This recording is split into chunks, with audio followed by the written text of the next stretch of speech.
All right, so first play we're going to look at, 2nd and 2, one of the Patriots' first offensive plays. What's going on, everyone? Mike Kadlick, Taylor Kyles here for CLNS Media, back with another live episode of the Patriots Daily Podcast, powered by Prize Picks, powered by Omaha Steaks, powered by Monarch Money, and powered by a 7th Patriots win in a row. They win 28-23 down in Tampa Bay.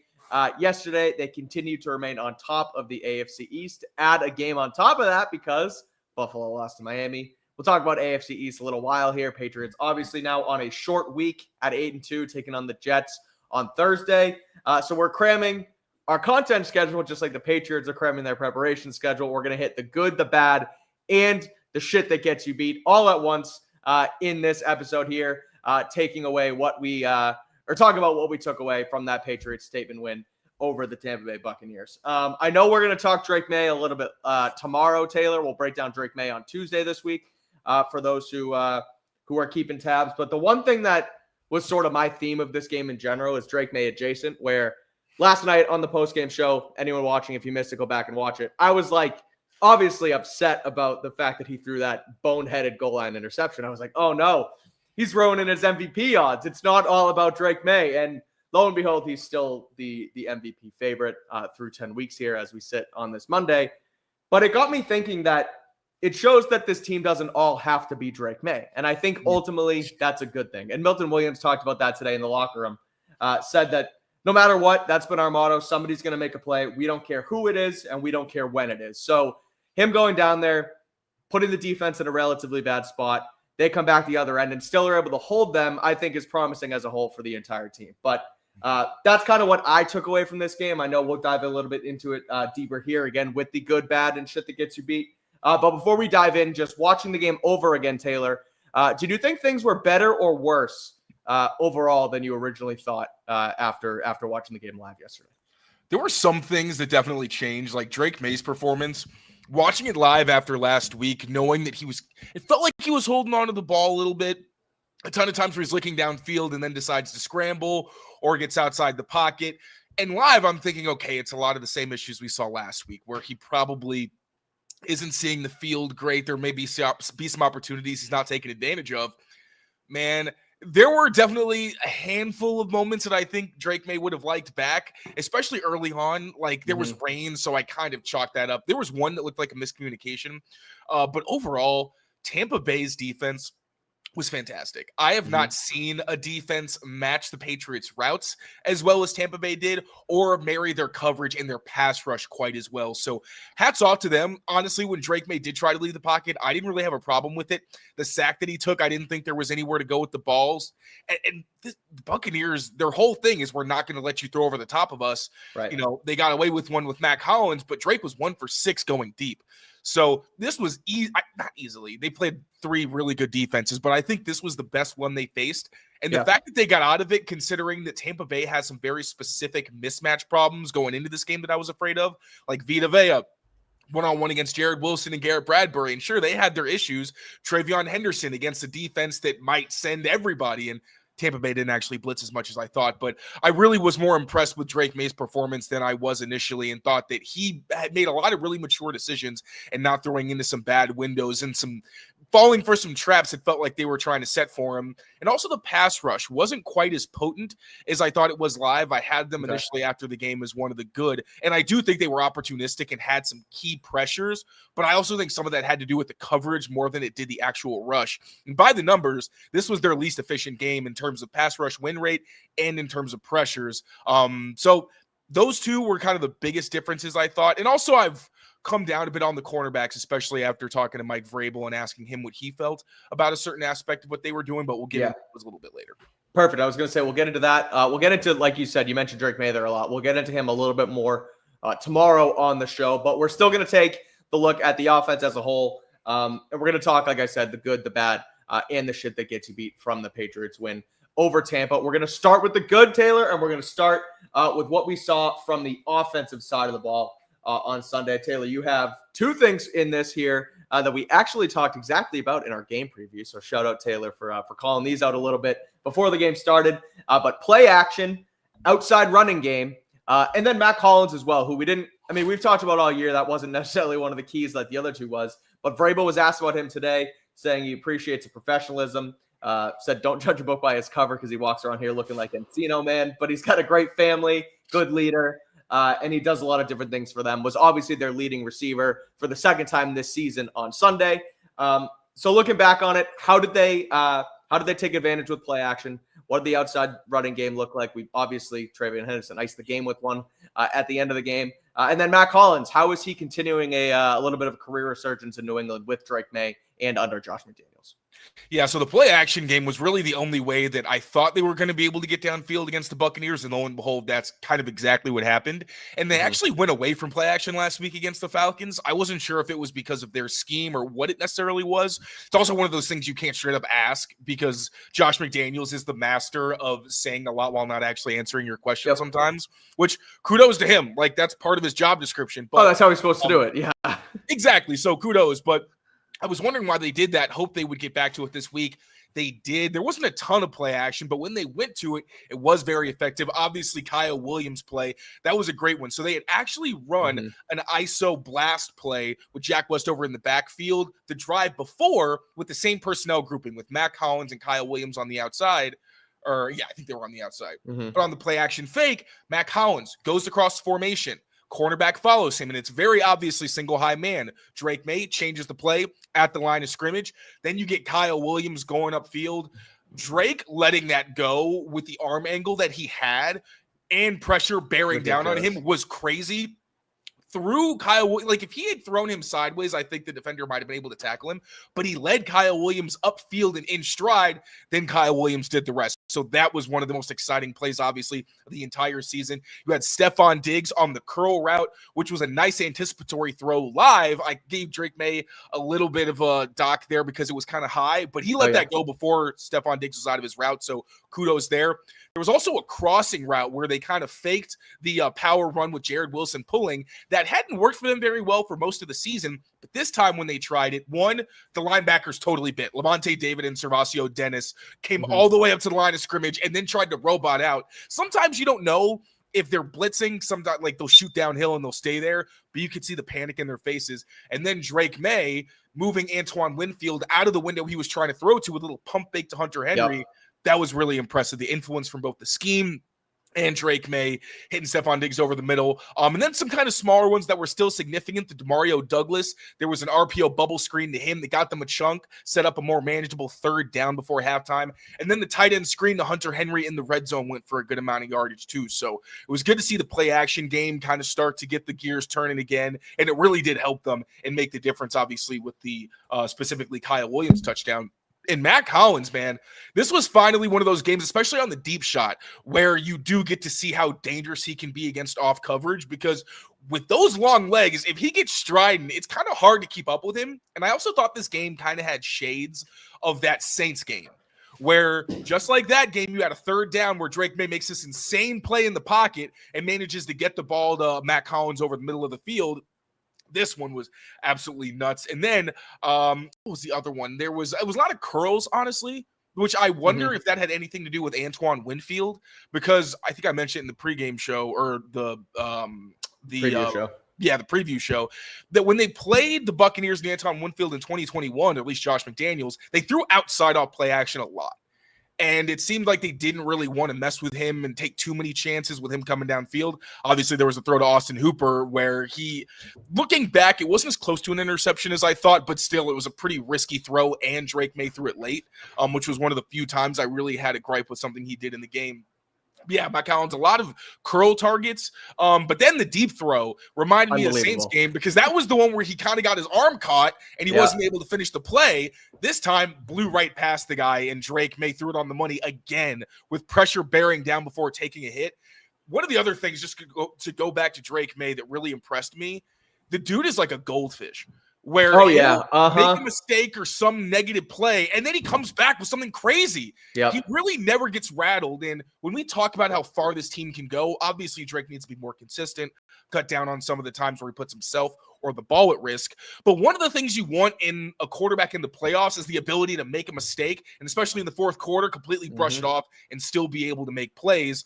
Of course, his last throw of the game ended in a turnover, unfortunately, but there were other times where he didn't have a great rep and then immediately bounced back with something impressive. I thought you saw that with Mack Hollins, and just great to see their rapport continue to build. And in the game where you didn't have Kayshon Boutte, and I think it showed in the deep passing game at times, just not having that reliable weapon, right? But at least you had someone else who was able to produce for you downfield. And it's also nice when it's someone like Mack who does a lot of dirty work, even if he's inconsistent in that area, which popped up at times, but still cool to see him get involved and kind of take the mantle. Is this the second game that he's their leading receiver? Yes, second game. And was it last week against Atlanta? I believe it was, right? I know it was the second game. I don't know if it's 2 in a row, but I think you're right. So shout out Mack Hollins. He's been a surprise, at least for me. I know that he had the report, or he knew McDaniels, played with McDaniels in Vegas, but I frankly didn't think Mack Hollins was going to be this successful throughout, the first 10 games of his tenure here. I thought that it was more of a, like they talked about in the offseason, a locker room guy, someone who would be able to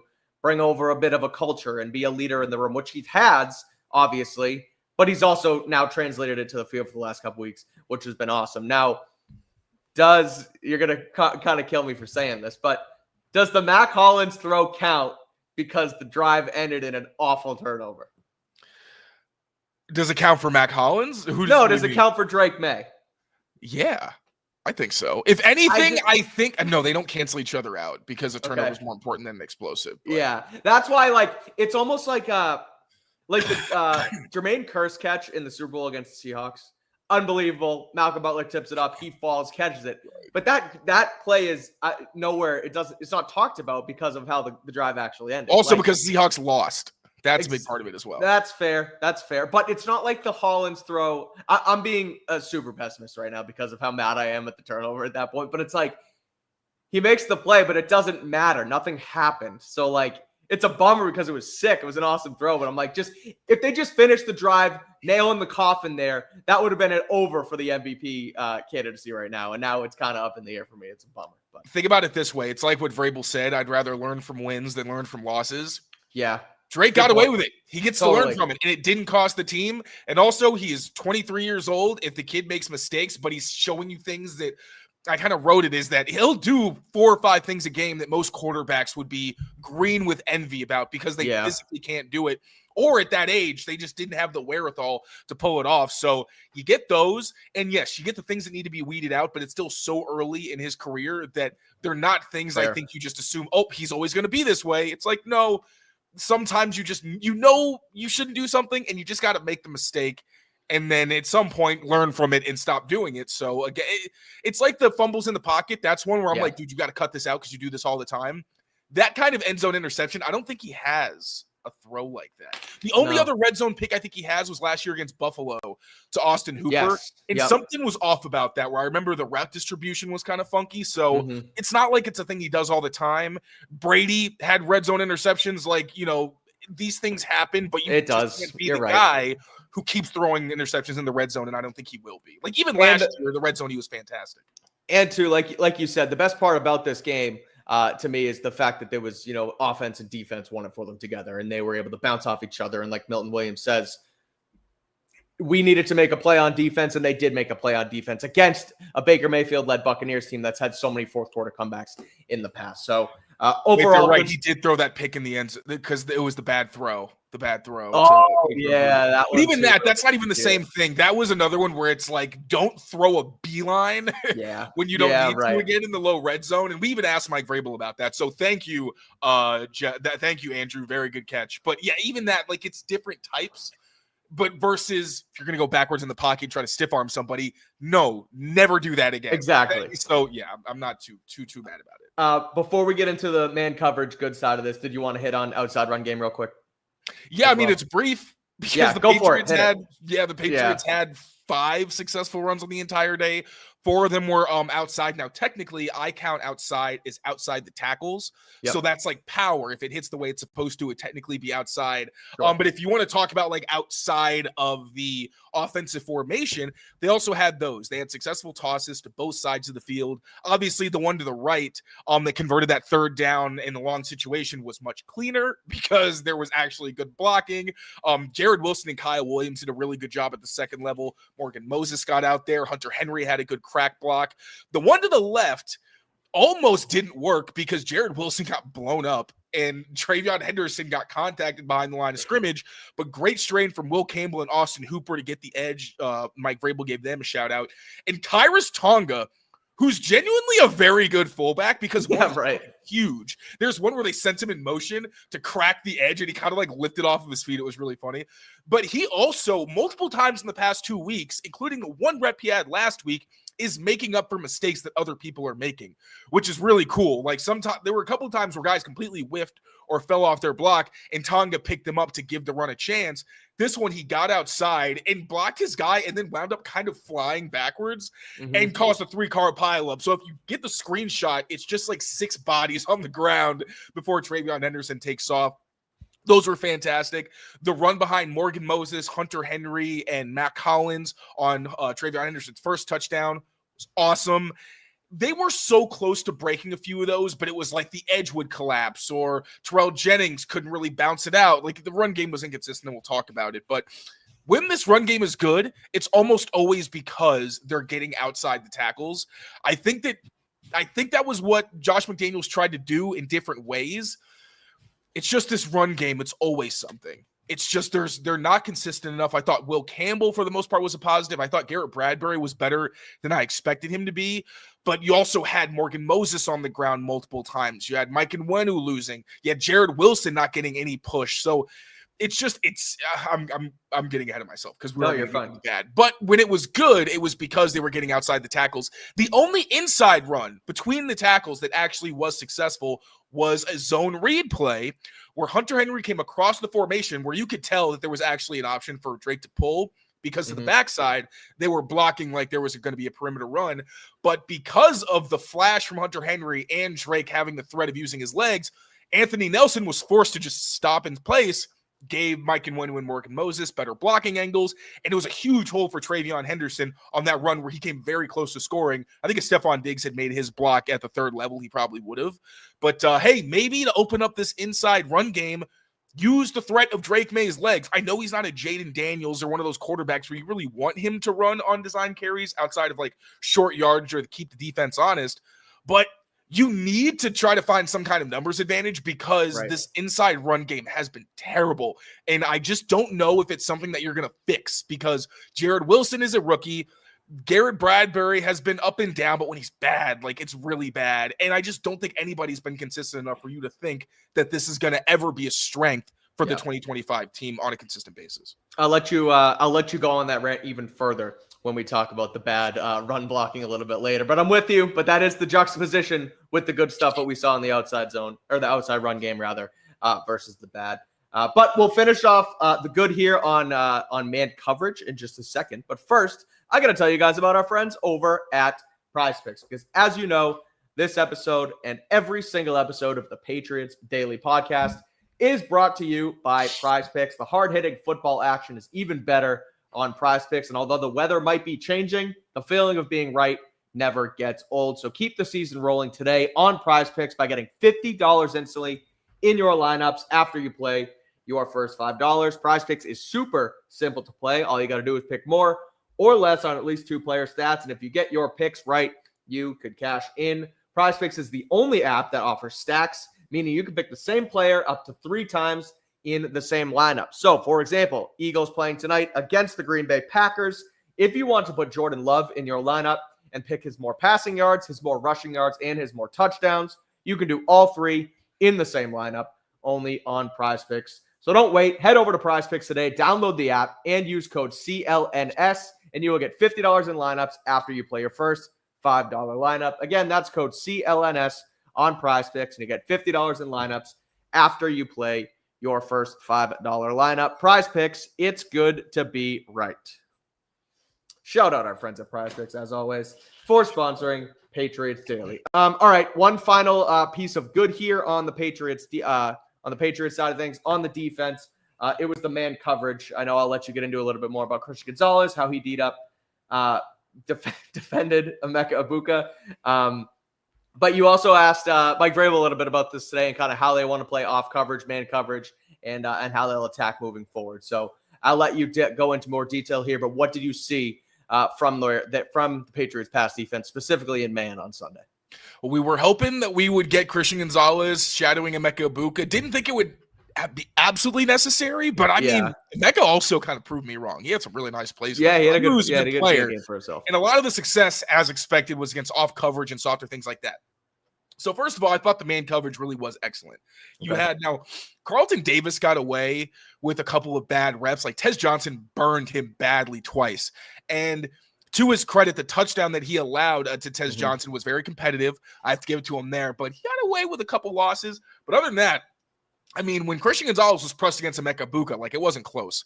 So I thought that was encouraging because you were hoping that they'd be able to strap these guys down. And I thought that's what they did when they went man-to-man. They were competitive. Also on screens, I think there were 2 that they faced against man coverage and shut those down immediately. So that was very encouraging. Although I didn't love at times what I saw from the linebackers, like there was, the Marte Mapu pick. Like he's got to have better awareness.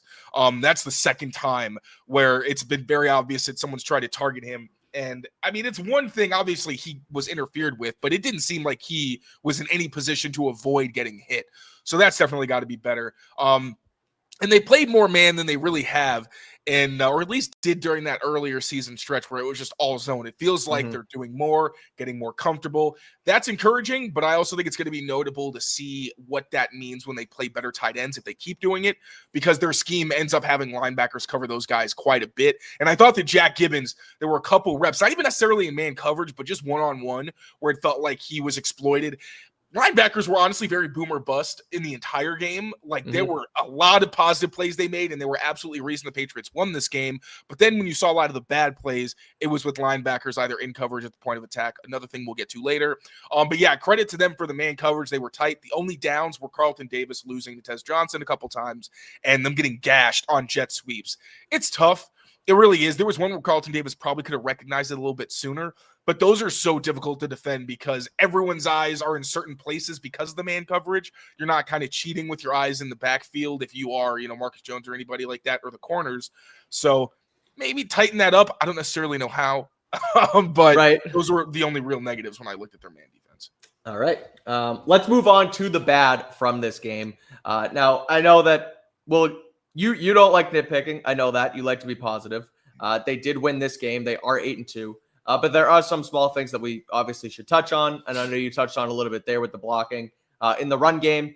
But the pass game, too, was not great. I know May was only sacked once. But as you noted here, he and the Patriots faced the 4th highest pressure rate in this game. And in the run game, we talked about it last night, but I'll put it out here again. Outside of those 2 long explosive plays, from Trey Van Henderson, which do count, but you just got to take it for what it is. They only average 1.9 yards per carry outside of those 2 runs. So everything else, they were banging their heads against the wall, for lack of a better term. They couldn't get anything going.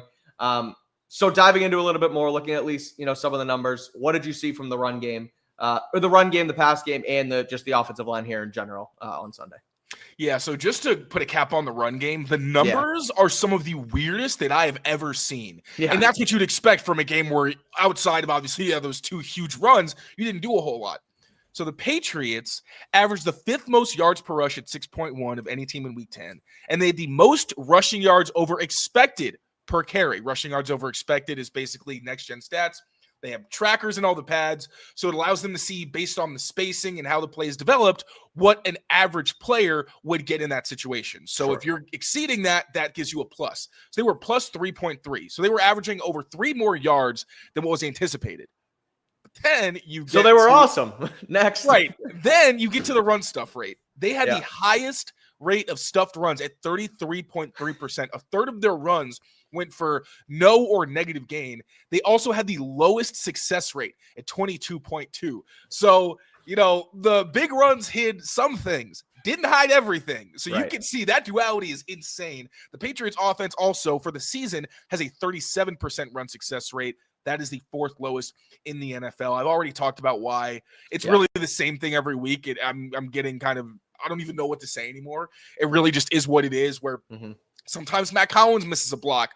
Sometimes tight ends will have key blocks. It's usually 50-50 or kind of like 40-60, with 40 being positive and 60 being the negatives, where they get blown off the line of scrimmage on some of these duo runs where they're trying to bounce or just get some positive runs inside.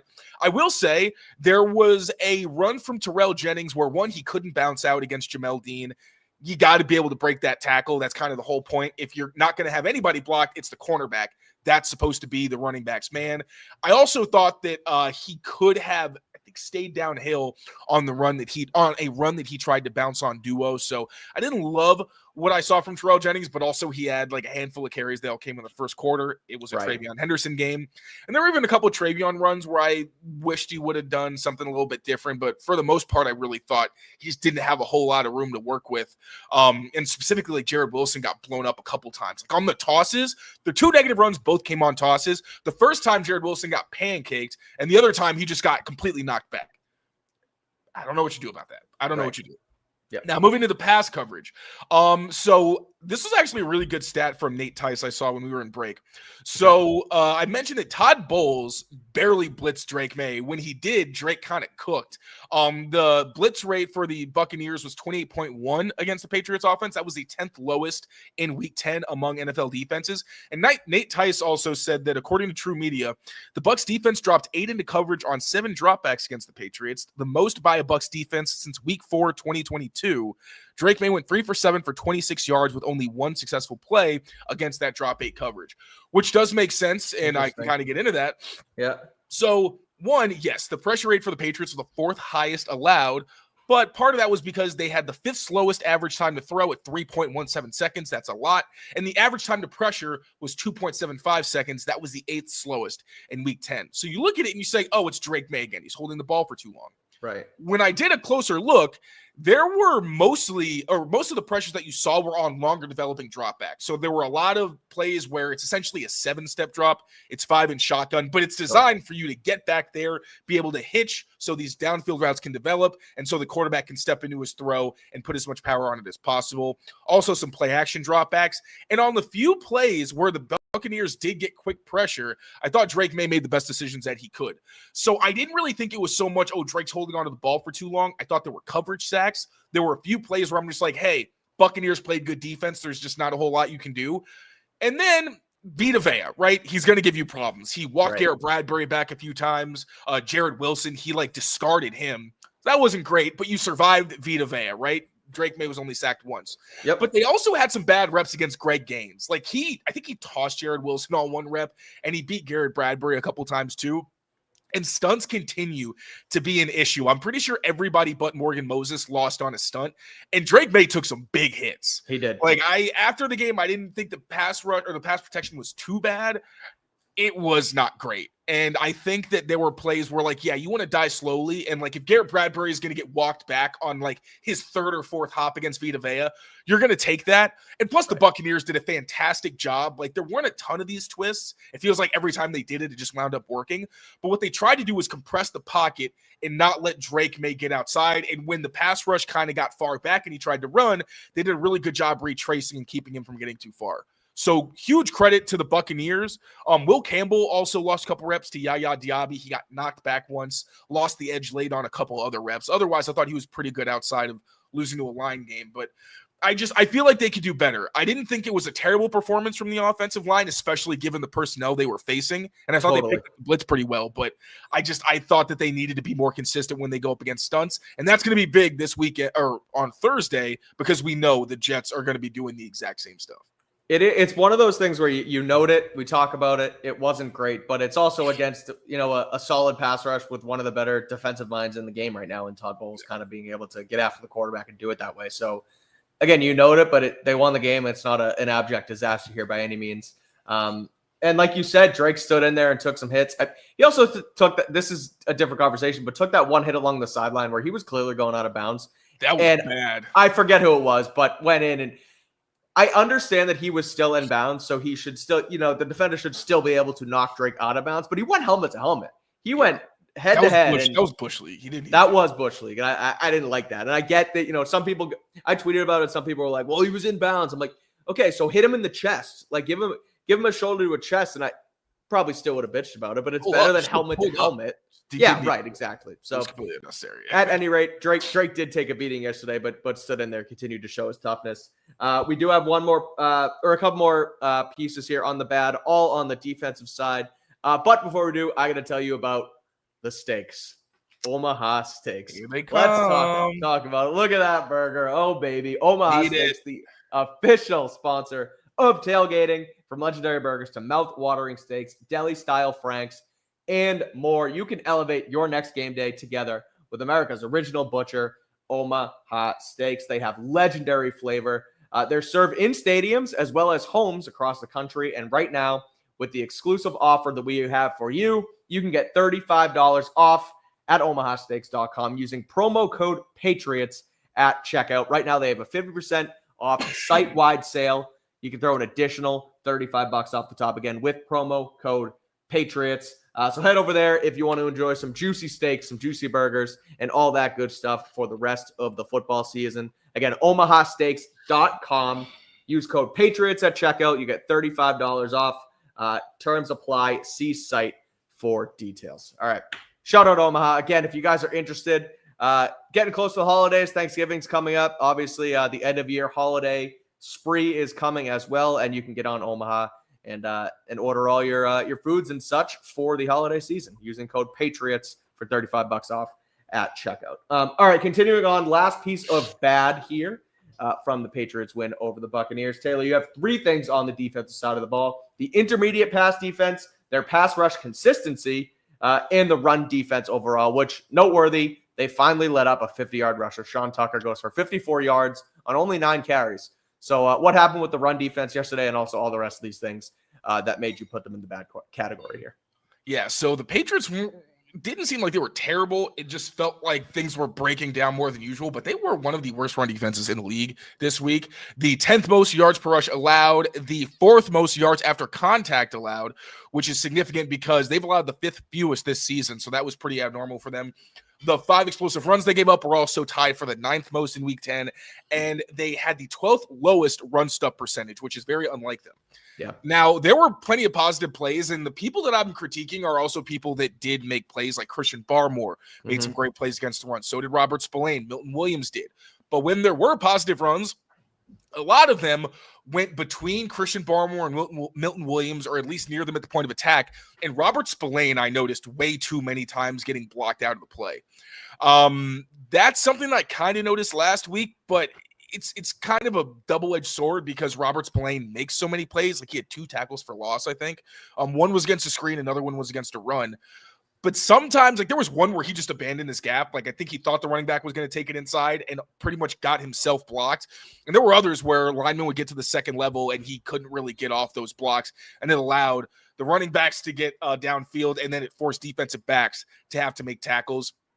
Also, sometimes I thought K'Lavon Chaison's run defense wasn't great, and I thought Harold Landry could have been a bit more sturdy at times. So that was really the biggest thing, is I thought there were too many times where there were big holes between 2 of your best defensive players. And, I mean, got to credit Tristan Wirfs. Milton Williams specifically said, like, hey, that's a really good left tackle. And there was a play where, like, Wirfs completely displaced Milton Williams on a down block. That happened 2 or 3 times, I think. But, yeah, credit to Tristan Wirfs. Like, he is a phenomenal player on his way to being a potential Hall of Fame left tackle. Obviously, he's been an all-pro at both sides. So you got to respect him. But, I mean, you're going up against Armand Membu, who's a very good run-blocking tackle as well, and one of the best run games in the NFL in the Jets. So that's not insignificant. Got to be better tackling. And I think I'd also like to just see them fill faster. It felt like there were too many times where they weren't quick enough to get downhill, especially in short yardage, or they would slant into the wrong gap, and it would just allow the Buccaneers to get enough penetration or push for them to actually convert. So short yardage run defense needs to be better. And with Robert Spillane at the point of attack, I need him to be better more consistently. He had his splash plays, but there were also just way too many times that he was a non-factor. In the pass game, pass rush consistency, I know that a Elijah Ponder actually did beat Tristan Wirfs. You mentioned him there for a sack, which was positive. And then the pass defense as well. I know you have intermediate pass defense written down here, but your thoughts on those kind of things in the bad category before we move on to the shit that gets you beat. Yeah, so this is another week where you got to credit Baker Mayfield for throwing on time and preventing pressure. You got to give credit to the Buccaneers scheme for not putting him in bad spots and having a lot of extra blockers. But statistically, this was one of the Patriots' worst pass rush performances. It was their 6th lowest pressure rate and their 10th lowest sack rate. They also had their 7th slowest time to pressure on the 5th slowest average time to throw. Now, Baker Mayfield, they were moving pockets. They were play action. Like, there's more to it. It's not like he was just dropping back and patting the ball, having all day. And there were also times where it felt like their, especially interior defensive linemen, were very, very close to getting a pressure, and he just got the ball out right before. But I also noticed there were a lot of times where twists just didn't work. There were some, specifically on Caleb Chase on sack, where they absolutely did, and there were some key pressures. Barmore, I think, had an impactful rush in that situation as well. But a lot of times, guys, this timing was off. Guys would kind of run into each other. Lanes would be open because it wasn't really on point. So I just like to see more coordination there. That's something I've kind of noticed a couple of times this season. So just wanted them to tighten that up. It wasn't a horrendous day, I didn't think, from the pass rush, and they had some very opportunistic reps. So I can't really complain. But especially on the edges, I mean, these are 2 really good tackles in Tristan Wirfs and Luke Kadlick, obviously. So it's not like you can exactly blame them for not having their best game. But when it comes to saying, like, oh, they need some more pass rush help, Caleb Chase had his moments, but that's what I think that those are the situations where it makes sense, where you want to go up against a Tristan Wirfs or Luke Kadlick, and you want it to be a bit more competitive than it was at times this weekend. And I think sometimes Baker having time to throw did contribute to the intermediate passing game struggles. Now, I asked Mike Vrabel what the line is between wanting to make plays when you're in off coverage. A lot of these big plays that the Buccaneers had did come against off coverage, and where you want to be more competitive and make plays on the ball. He mentioned it's situational, which kind of gave the defense an okay, I guess, for that last drive where the Buccaneers just kept moving the ball at will because the Patriots were playing very conservative to force Tampa Bay to take as much time off the clock as possible. So in those situations, like, yes, I understand you're not trying to be aggressive and shoot downhill, because if they shoot a double move, you're screwed.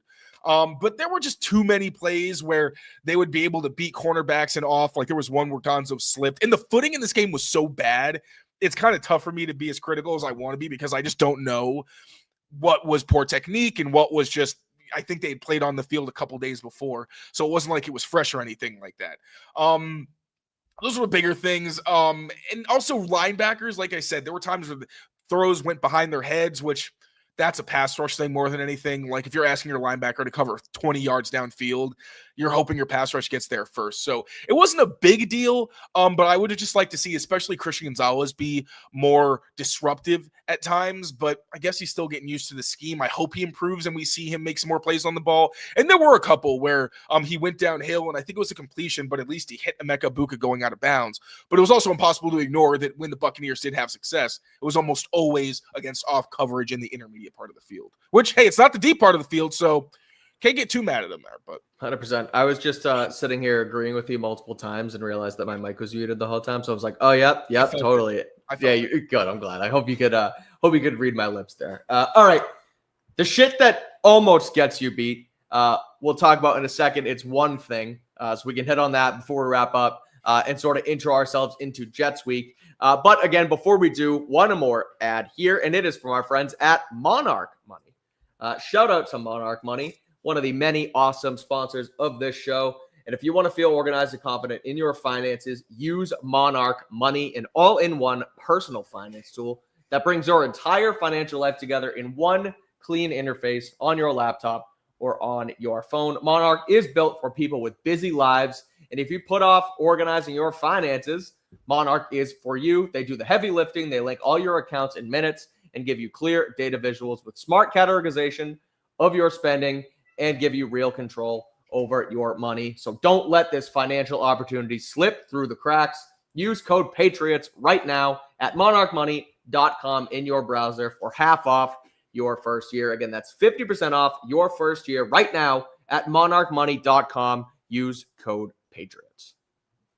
All right, that's the 3 ads. So shout out Prize Picks, shout out Monarch, obviously shout out our friends at Omaha Steaks. One more category here before we officially, well, I guess we'll do Drake May tomorrow, but before we turn it over a little bit here to Jets Week, the shit that gets you beat is the red zone errors from the Patriots. Now, we've talked about Drake's throw in the end zone. We can hit on it a little bit here again.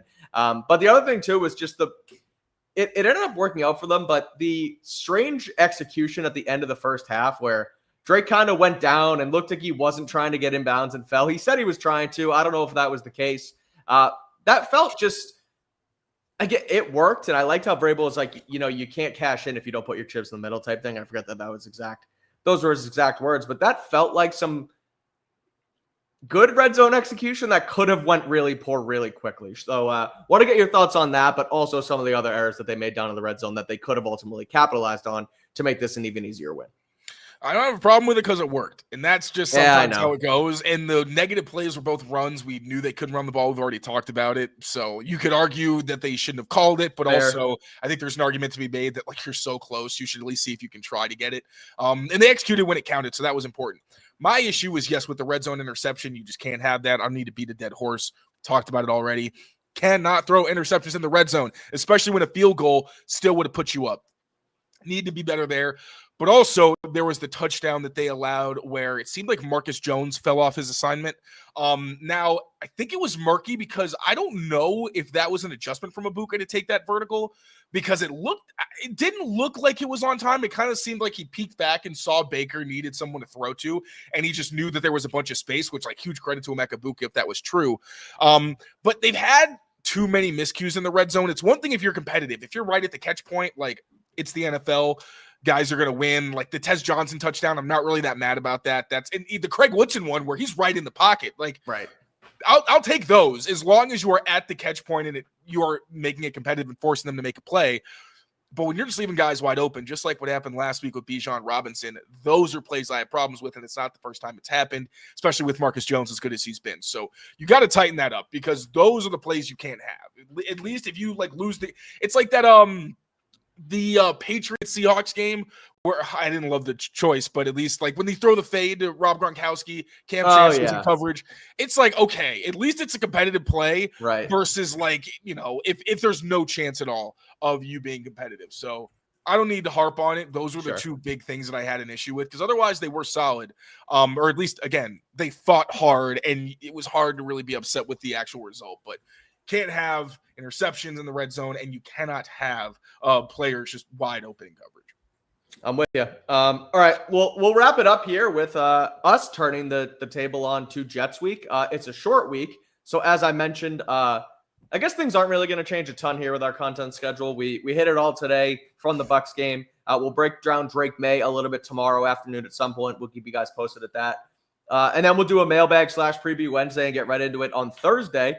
And then, as you know, we'll also have pre and post from Gillette Stadium on Thursday night as they take on the Jets. But it is a short week. So a lot of guys talked about this today down in Foxborough. Mike Vrabel hilariously kind of mentioning that, I'm telling everybody it's Thursday today and that we got to get ready for Friday, Saturday. Everybody ate that up, and a lot of people didn't seem to understand it. Will Campbell was asked about it, and he was like, someone asked, like, does it feel like Thursday? And he goes, well, no, it feels like Monday, but Thursday's right around the corner, and that's when we play. It's like, clearly you didn't get the message necessarily, but it was eaten up. But it's true that they do really need to accelerate things. That's what Christian Gonzalez said as well. Frankly, saying that nobody really cares, that they have to go turn it around, and we just got to go play against a divisional opponent. Rivalry jerseys coming up, which is exciting. Will Campbell mentioning that it's his first time doing it. And that they got to be ready to go. And he's kind of asking some older guys and some older veterans about sort of their process and how they attack the short week. Another note on the short week in general, Terrell Jennings left yesterday's game with a knee injury, didn't return. He was walking through the locker room today with a sleeve on, spoke a little bit to the media, mentioned that he's just trying to get his leg back ready so that he can be on the field with his brothers. And Mike Vrabel mentioned that he's still being evaluated and they'll see where it goes. But he was walking through, walked through the locker room, had the sleeve on. So promising potentially for Thursday. We'll see what happens there. But just to close things out, is there and I know we'll preview the game a little bit more on Wednesday, but is there a trap element to this game here? Short week. bad Jets team, but coming off a win, a Justin Fields-led Jets team the Patriots have never seen. Like, where are you at with kind of how this game's coming up, and how quickly can a short week potentially get away from them? I mean, you're close to having to use Jack Westover or Kyrus Tong at running back. I know, like, it's really bad. And it's one of those things where I mentioned it on the show yesterday, and I don't think John really wanted to talk about it, but we brushed over because we were evaluating the game. But like, maybe they should have done something at the trade deadline at running back. I don't know. And I know I was clamoring for Breece, and I don't necessarily mean Breece, but now it's like, it turns from, oh, we don't really trust Terrell Jennings to, oh my God, we need Terrell Jennings, and now we got to turn to Dearness Johnson. Like, there's some real attrition in the running back room right now. Yeah, but I mean, this is why I don't like the revisionist stuff for trades, because like, we don't know. We really don't. It's like with free agency, how you don't know if that player even wanted to go. You don't know if there was actually it is completely fabricated that there was a running back they could have gotten with a 6th or 5th round pick. We don't know. The other thing there too, wanted to give a guy away like that and mess with their depth. You know what I mean? Like, yes, and I agree with you. And the other angle there too is, like, we talked about, they have depth problems at mainly edge and running back. So say they went out and got a running back room's fine, but then an edge rusher goes down. It's like, well, why didn't you go for that guy? Do you get depth all across the board and give all your late round picks away? Like, there's no perfect science to the depth thing, which I get. It's just unfortunate that now they're hitting it on a short week here as well. Yeah, and also, like, you're just at the point of the season where you might as well just sign a guy, like a veteran, because like, this week, there's not a whole lot they can do. It might just be Dearness Johnson. You got to be ready to potentially have some kind of a role in this game, because it's a short week. You're not going to sign somebody and have them pick up the offense that fast. So it's a tough spot to be in. And whether in terms of being a trap game, I will say Garrett Wilson. Oh, yeah, right. Yeah. Do we have that tweet? Let me find it. Rich Cimini, ESPN New York, earlier today, reporting that Garrett Wilson is expected to miss at least 3 to 4 weeks with a knee sprain, will not have surgery, but just rehab. So he'll be out Thursday. That's huge. And it's unfortunate that we're missing, and I saw Evan tweet this, Wilson versus Gonzo again, because that's always a fun matchup. But hopeful for the Patriots. Unfortunate for Garrett Wilson, though, who is one of the better young receivers in the game. Yeah, I do think it has. I don't even think it's a trap game, because that kind of puts it in a realm of it's not even serious. Like, if they lost this game, we would have to have a very serious conversation. I could see it being ugly, though. Like, if the run defense doesn't get its stuff together, they're on a short week, they're not going to be fully healed. I wouldn't be surprised if Breece Hall is able to do something. And the Jets are a competitive defense. Now, that said, I do think you have the firepower to still move the ball. It's just going to take a very clean game, and it's Thursday Night Football. It's a division rivalry game. Mm-hmm. Again, if they lose, we need to have a very serious conversation. But I don't think. So our alarm? Are you sounding the alarms if they lose this game on Thursday? No. Okay, I would say, like, you better get this shit right. Is what I would say. Like, it's one of those where, okay, it's not just a loss. That's a loss to a clearly inferior team. And the only reason I'd give them any benefit of the doubt is it is a short week. It's a division rival. These games can be weird because even if the coaching staffs don't know each other, some of these players do know each other. But yeah, I don't think they are going to lose, but I wouldn't be surprised if the quality of their performance, plus I'm just so used to ugly Patriots-Jets games. Like, maybe it happens in the division. You know them well. You play them twice a year. Things can, like you said, things can get dicey. Short week doesn't help. It doesn't help both sides too, which is a fair thing to obviously think about. Jets played Sunday just like the Patriots. Now they do have to travel north, so it'll be interesting. But obviously, we'll preview that a little bit later on in the week. So wow, we actually made it under an hour here today, Taylor, for our Wednesday show. We made it happen. Give Alex and Brian plenty of time to breathe before getting on here at 6 p.m. We have a ton of content continuing to come your way here on Patriots Press Pass. As I mentioned, Pat's Beat with Alex Barth and Brian Hines coming up at 6 p.m. Pat's Interference, Mike Giardi and John Zanis on the Pat's Interference show today. I see that now. Thanks, Amit. John and Mike Giardi. 7 o'clock, not 8. Okay, on Pat's Interference. So again, plenty to get to here on the channel. So if you are new, rate, review, and subscribe to Patriots Press Pass. And we'll be back tomorrow at some point again for Pat's Daily talking Drake May. And then we will get into our Wednesday show to officially turn things over into Jets Week. So again, thank you guys for tuning in. Taylor, thanks for your hard work as always for getting us a recap on this Pats-Bucs game. And until next time, take care of yourselves, take care of each other, and we will see you soon. Peace out, everyone.